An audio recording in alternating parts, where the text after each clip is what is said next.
All right, so I'm going to talk about different devices that you can use for self-protection, and maybe some that you should not use, in my humble opinion. So first one, of course, the most important one is your voice. Your own voice, yell, talk, say something weird, be weird. Make good decisions, make educated decisions based on what you learn, just based on what you know yourself. And a really nice device that you can use for self-defense is a basic flashlight. So I have a couple here. This is a very cheap basic flashlight that was in a hardware store for about $2.99. And it has one button. It turns off, turns off, turns on, turns off. Nothing fancy.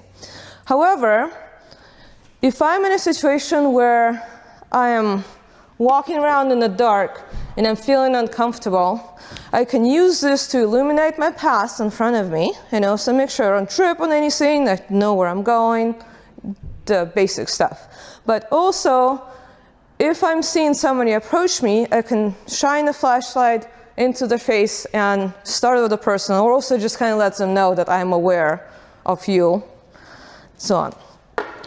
There are different types of flashlights. This one, I believe it's called a tactical flashlight. It has a regular mode, and then if I have it on a regular flashlight mode, it's pretty bright. After that, if I press the on button twice, it goes on to a strobe mode, which is a bright flashing mode, and it can be fairly startling. It can just be disorienting and kind of blinding too, because flashing light right in your face is pretty uncomfortable for a person. It's important to know your tools. The one thing I don't like about this one is that it has a button that covers the charger that looks and feels exactly like the on button. So in a pinch, if I have to really use it fast, I might accidentally turn on the wrong button. But this is like for any devices, you should train with devices, you should know it, you should know where the button is. I really like this one because if I press it once, it's a regular flashlight. If I keep pressing, it has flashlight on the different parts. Has brighter, has weird other flashlights, and turn off. But if I press it once, and I have my flashlight to illuminate my path, and I press it fast twice, then it goes to a strobe mode. Also, this is super light, and about $14.99, so also not very expensive. This is my bike flashlight, so this is a headlight that goes on my bicycle. And this one has a strobe mode, it has that flashing mode. However, you have to cycle through it. So first one is kind of bright, then not so bright, then you get to the flashing part. So as far as self-defense goes, this is not quite as useful, or this type of flashlight is not quite as handy because you have to cycle through, and then if you go too far, then you end up turning it off instead. But it's also possible. So flashlight, the really great thing about flashlight is that it's defense only. It cannot be used against you. If somebody takes it out of your hand and then turns it on and points at your own face, sure, it's uncomfortable, but it doesn't have the same effect as you pointing at somebody to kind of startle them a little bit. Also, it's very light. You can fit in your pocket, can fit in your purse. It is not considered a weapon, so you can bring it on an airplane, you can travel with it across the border, you can take it with you to a sport event or to a concert. And this is not going to get taken away by security because it's a flashlight. Most venues allow flashlight. Might want to check if you go into a concert and you're thinking about bringing a flashlight. And again, it's multi-purpose because I'm walking in a dark alley and I'm trying to get to my car that's over there. I got to have a flashlight to make sure I don't step in a pothole and twist my ankle. So I'm going to walk around with a flashlight, and then I can also use it for self-defense if I have to. So that's the great parts about it. There are some flashlights that are really expensive, and then there are flashlights that are really pretty cheap. So there's definitely an option for if cost is an issue. Next device to talk about is a personal alarm. And this is this device that came out a few years ago. I have two here that look identical. One is the original called Birdie, and the other one is a knockoff that's half the price. It has a horrible name of Sassy Lady Siren, but they pretty much work the same. You have this alarm that when you pull it, it makes a really loud screeching noise, and you have also the strobe flashlight here. So I'll demonstrate. It's something that I think it's advertised as a woman is walking and she pulls it, and then everybody goes, "What is that sound?" and runs over to help her. I would not count on people running over to help you with this. However, it would be helpful. Thing to remember is that a lot of times when people are looking for other people to hurt, they're trying to be quiet and make it so nobody sees, nobody is paying attention to this. This definitely draws attention. So that can discourage a person from attacking you just because it attracts a lot of attention right to your spot. It's also not you that's making a noise. So it's not you screaming, so putting the hand over your mouth is not going to make this quiet. I'm sure if you stomp on it enough, you can make it quiet. I haven't tried, but it'll probably take a little bit. Also, the thing that makes noise is the main part. And this part stays, and then this part gets pulled, and that's the part that makes noise. So you could have it attached somewhere on you, like to a backpack strap or something, and then you would pull it and toss it in a corner, and that way, again, it's not you that's making the noise. The difference between the cheap one and the expensive one is the amount of sound they make. They're both rechargeable, and I'm not sure how to change the battery yet. I haven't tried, but there's a little spot here that probably does it. But this one makes a loud obnoxious noise, and then another thing is you have to really fit it back in carefully to make it stop. So that's another thing. You can't just pick it up, turn a button to turn it off. You have to actually fit it back together to stop. So that's the cheaper knockoff version. That's a really loud one. That was uncomfortable in my ears. I did it in front of the microphone. You're welcome.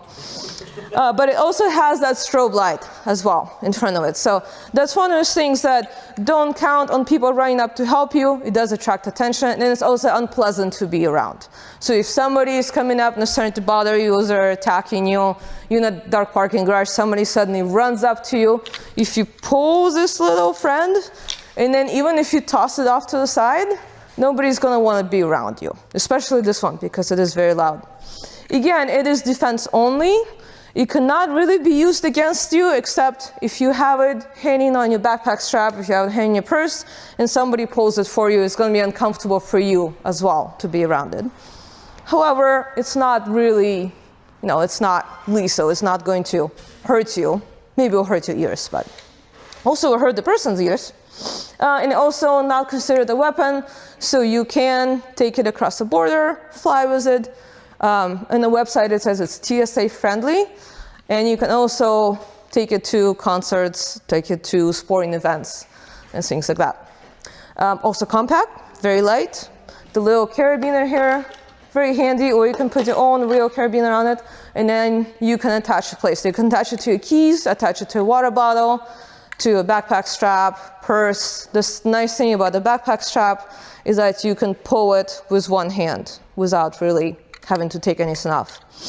I take this one with me when I'm going mountain biking in an area that's kind of remote and maybe has some potential for wild animals that are living in that area, and there's not a lot of people there, so wild animals kind of not necessarily used to people. Maybe it's a recent clear cut of the forest, so I have this hanging on my mountain bike backpack.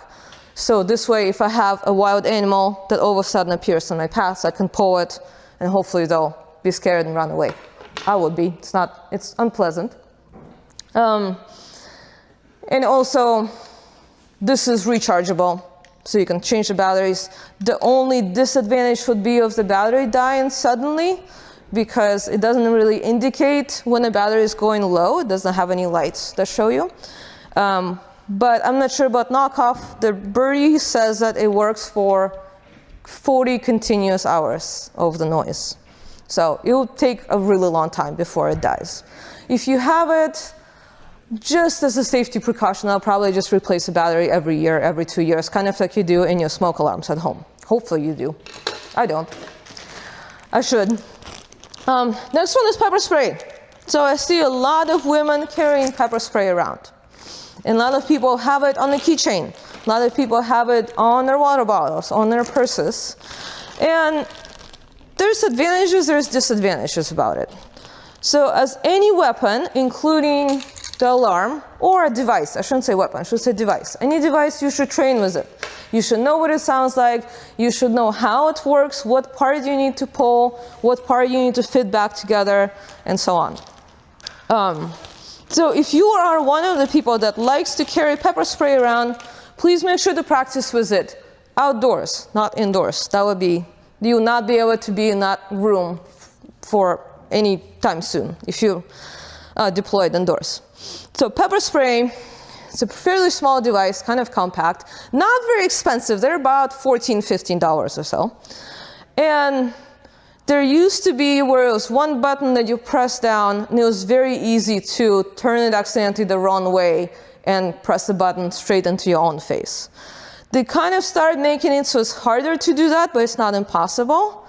This one now has a little flip top right here that you pull and then you press a button. So you'll do that with one finger, which I'm not going to do it right now.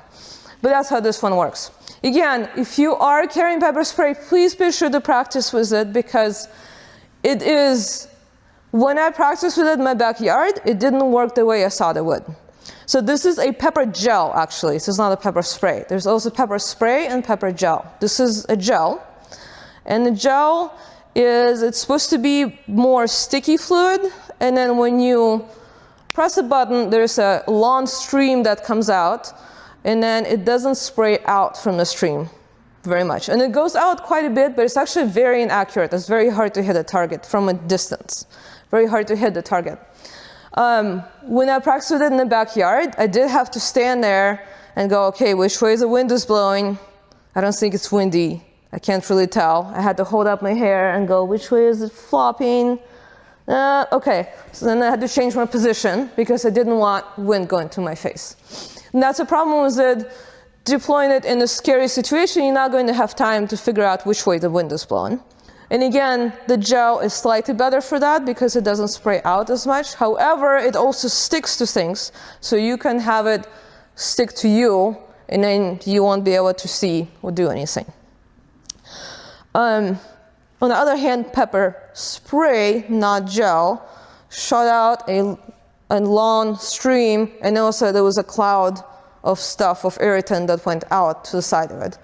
And when me and my husband did it in the yard, trying to hit a box, it was very hard to hit a box for about, let's say, 20 feet away or so, because it kind of just went all over the place. And then when we did the pepper spray, it went out, and suddenly we started smelling something funny, so we just left the box out there because we didn't want to get pepper sprayed ourselves. And this is also another problem with this, is that if you are close with somebody and you release a pepper spray, there's a very good chance it's going to bounce off from the object back into your face. And then you can't see anything, you can't get the safety, you can't drive, anything. This will ruin your clothes, this will ruin your upholstery in the car, you will not be able to get it out of your furniture. If you release it indoors, you will not be able to be in that room, in that space, for at least a few days, if not a couple weeks. So just keep that in mind. This is considered a weapon. It can be used against you very easily. It doesn't have to be taken out of your hand. It can be used offensively too. So you cannot take it across the border, you cannot fly with it, and you cannot take it to concerts or sporting events because of that. And it's also something where you can say, I'm just going to put it in a Ziploc bag because I don't trust myself. I'm going to say, here, bad person, I'm going to spray you. They can hit my hand, and as I'm pressing it, I'm going to spray myself as well. And then again, you can't see anything, and all of a sudden you're less effective. Another reason to practice with pepper spray is just so you know which way it's facing, so I don't have to spin around and go, which way is it? Oh, not that way, not that way. But I really don't recommend you just carrying this around on you daily, just because it's a lot stronger weapon than people realize. And it also can be used against you very easily. The one place I could see using it is a door, an exterior door. If somebody's trying to enter your house, you could, from a small opening, spray shut the door.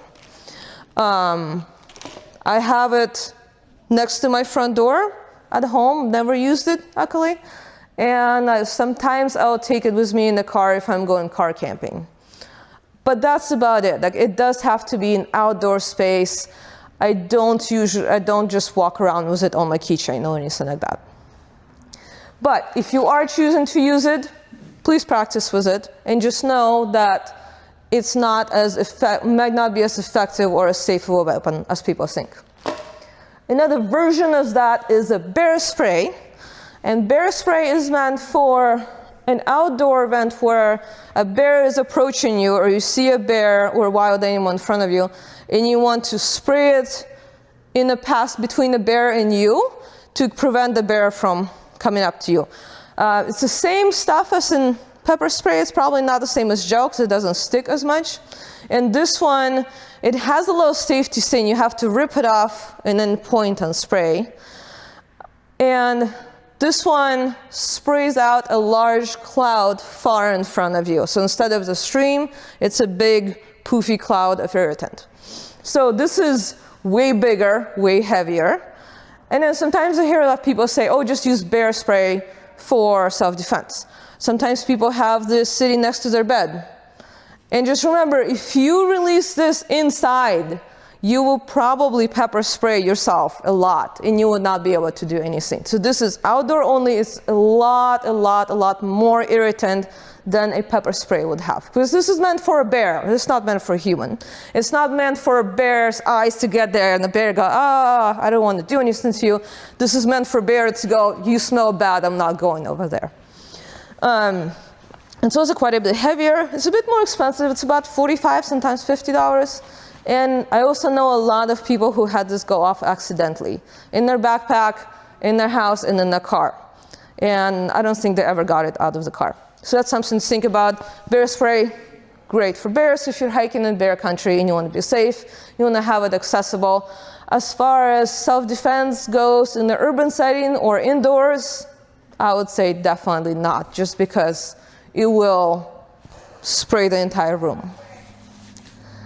And again, everything I'm telling you, this is my opinion, and I'm giving you the reasons to use it or not to use it, and then you can make your own educated decisions of what you're going to use as a device for self-protection. Things you should not carry with you for self-defense is a gun.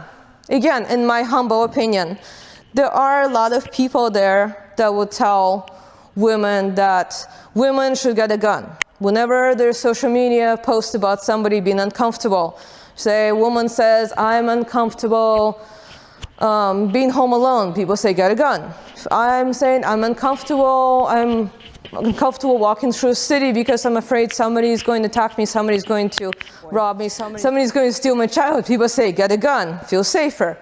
Somebody says, I'm uncomfortable hiking alone, people say, get a gun, be safer. And there's a lot of problems with this. There's a lot of problems with that. Just like any weapons, you have to train with it. So if you just went to a store, got a gun, waited your 7 days, received it, and then you put it in your purse and you walk around with it forever without ever using it, that's a problem. Because you don't know how to use it, you don't necessarily know where to use it, and frankly, you're probably not good at it, because practice makes perfect. Also, this can definitely be used against you. There is one thing, and one thing only, you can use the gun for. One of the first rule of gun safety is you never point it at anything you're not willing to destroy. We're not saying shoot, we're saying destroy. And there's a difference. When you point a gun at somebody and have a conversation with them, that only happens in the movies, right? When you decide, I'm going to pull a gun out of my purse and I'm going to scare somebody, that also only happens in the movies. If you have a gun, this escalates the situation very, very quickly, too. So that's another thing to think about. If you have a gun on me in my purse or hiding in my pocket. Oh, there's a pocket. And then I'm walking in a grocery store, and I'm walking in a parking lot, and then somebody comes up to me and grabs me. Some person comes up to me and grabs me, and I pull the gun. I have escalated it at this time, right? So they grab me with the bare hands, I pulled out the gun. Also in that case, I'm very close to the person, so it's very easy to take it out of my hand. Person doesn't really have to be trained a ton to take it out of your hand if they're close. If they're far away, they have to be maybe trained a little bit more, but still, the farther they are, the less accurate than you might be as well. And also another issue is this, well, really the biggest thing, can be used against you. If I decided my life is in danger and I'm going to point this at an attacker, if I hesitate for a second, this can be taken away from me. And I'm not sure that I'm willing to pull the trigger. I'm not sure that, I know for sure that I will hesitate, definitely. And then if it's taken away from me, the other person might not hesitate. There's this true story. There was a man that walked up to a woman in a pet store. He walked up to her and said, "Give me your purse." So she did. She gave him her purse, which is, by the way, legit self-defense move. Somebody tells you, "Give me your purse, give me your wallet, go for it, it's not worth it." So the man grabbed the purse, ran off, fled the scene, was never found.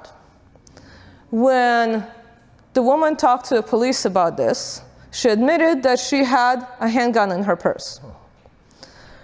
So what has happened is that she had a handgun in her purse for protection. When I asked her, I said, "Why do you have a gun in your purse?" She said, "It's for protection." So if I have a gun in my purse and somebody says, "Give me your purse," is it appropriate to shoot them? No, it's not. Absolutely not. But that's all I have. That's the only option I have. I don't have any other option. So her other option was to give the bag to the person, and now this person has a free gun that's not registered to them, and they can do more crimes with. But also, again, it's not appropriate at that point to shoot the person, so by pulling the gun out of your purse, it can escalate really quickly and it can be taken away from you. So just keep that in mind. If you are a gun person and you train with the guns all the time and you know what you're doing, this does not apply to you because you probably know what you're doing. You know exactly when to bring it with you, when not, and that's a whole different discussion. And I'm not a gun person, so I'm not going to get into it. You can probably tell I'm not a gun person by just how I'm handling it.